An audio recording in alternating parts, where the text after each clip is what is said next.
Horror. It's a tough one to get right in games because it's hard to be scared of the things that go bump in the night if you're able to bump them right back.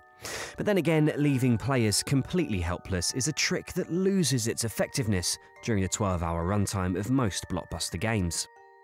So it's a delicate balance, but oddly it's one which Resident Evil's creator Shinji Mikami has struck with ease throughout his lustrous career.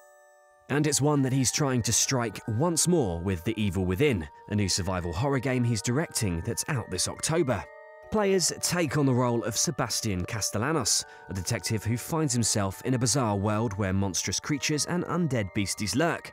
So it's not exactly the sort of thing that flashing a badge and reading them their rights is going to sort out then. I definitely jumped out of my skin on more than one occasion and had to take a moment to regain my composure after being chased down a corridor by this spider-limbed grudge cast-off. There were 2 chapters from the game on the build I played. The first saw Sebastian teaming up with a slightly kooky doctor who was looking for his former patient Leslie. The search through a run-down hospital and surrounding outhouses was a tense affair, with plenty of undead lurching around the undergrowth and bursting out of doors when you least expected it. Ammo was on the scarce side, and enemies have the troublesome tendency of standing back up after being taken down unless you burn the body, which means you need matches, which don't exactly grow on trees.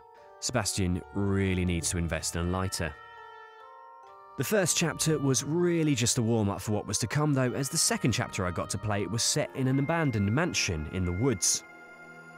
It felt like a return to familiar ground for Mikami, but he's definitely stripped out some of Resi's more obtuse elements, like doors that use gems instead of keys, because really who can afford that kind of opulence? Stalking the halls of the mansion, the atmosphere was uneasy. Turning each corner uncovered some new horror, trap, or creepy tableau. And every so often this ghostly hoodie figure pursued us for a hug, which was nice, but kinda left us dead.